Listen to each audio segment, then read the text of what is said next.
everybody. In today's video, we will be discussing about portfolio risk when we have more than two securities. To be very precise, what will happen to the portfolio risk when there are three securities in a portfolio? We all know that the basic purpose of creating a portfolio is to reduce the risk. This is we call as process of diversification. So diversification results in reduction in the portfolio risk without compromising on the portfolio return. We all know that the securities in a portfolio are correlated. Only when there is a negative correlation between the securities in the portfolio risk is eliminated. But in reality, there are no securities in the real world with perfect negative correlation or zero correlation. There are securities that are fairly positively correlated. So this results in as we add more number of securities to a portfolio, the portfolio risk goes on reducing. By the time we have around 25 to 30 securities in a portfolio, the portfolio risk would have come to a minimum level. Since in real life situation, portfolio correlation will be fairly positively correlated, so we cannot eliminate totally the risk of the portfolio. Even if we go on adding more number of securities, the reduction in the portfolio risk is minimal. The portfolio risk consists of two elements. One is called the systematic risk, which is also called as the market risk, and the other component is the unsystematic risk, which is the unique risk related to a particular security. So, when we go on adding more number of securities to a portfolio, the unsystematic risk, that is the unique risk of the securities, goes on decreasing. At one point of time, only the systematic risk will remain, whereas the unsystematic risk would have been eliminated. So, this is a brief background about the process of diversification when there are more number of securities. Now, I will go to a problem as to how to find a portfolio risk when there are three securities in a portfolio. So, this we call as a variance, we call it as a variance covariance matrix. Here, we have three securities A, B and C. The weights of each security is 0.2, B is 0.3, C is 0.5.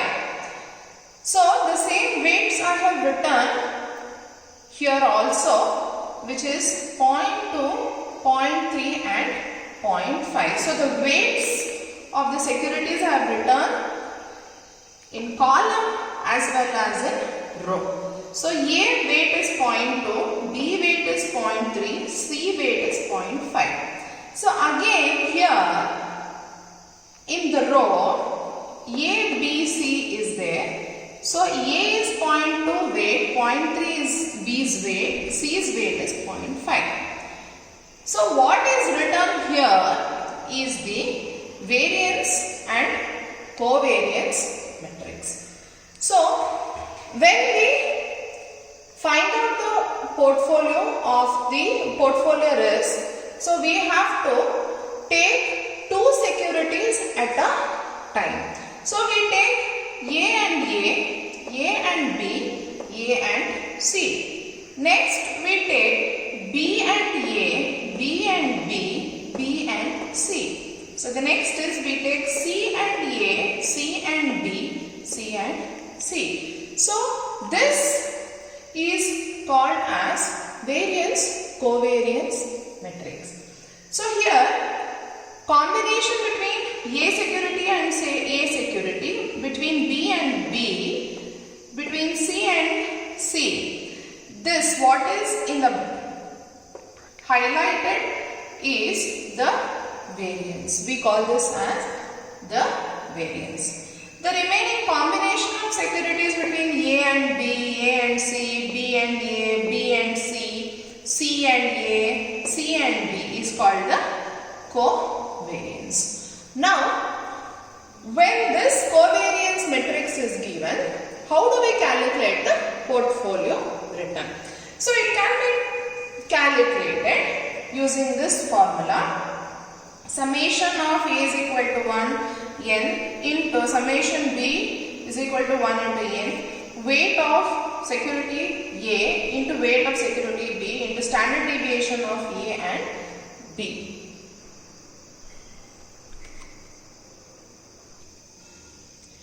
So, A and B are the two securities here. So, n is number of securities in the portfolio. Here, weight is a proportion of funds that is invested in security A and weight B is proportion of funds allocated in security B. This standard deviation of A and B is nothing but the covariance between the pair of security that is A and B. And n is equal to, as I told you, the number of securities in a portfolio. Standard deviation we will find out further.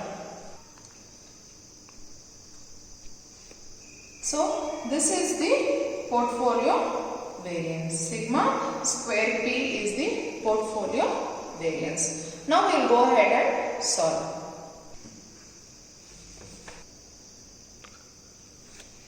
So, we will find out the portfolio variance using this matrix. Here, we will take two securities at a time, AA, AB, AC. So, first is weight of the security is 0.2 into A weight is 0.2 into the variance is 52. Next is between A and B. The weight of A is 0.2, weight of B is 0.3 into the covariance is 63. Next is weight of A is 0.2 into weight of C is 0.5 into 30. This is 0.5 into 36. So, this row is over. Next is we take combination of B, A, B, B, B and C in the next step.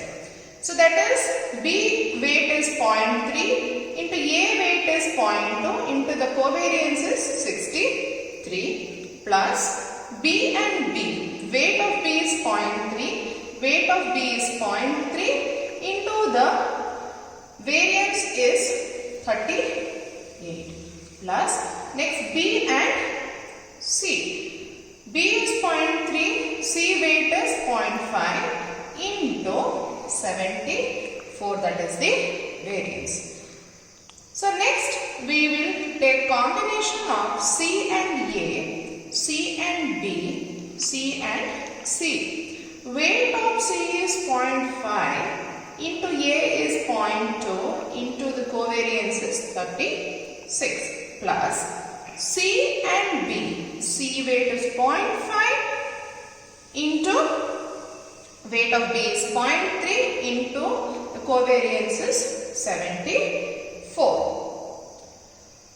So next is point C and C. Its weight is 0.5 into C weight is 0.5 into the variance is 45.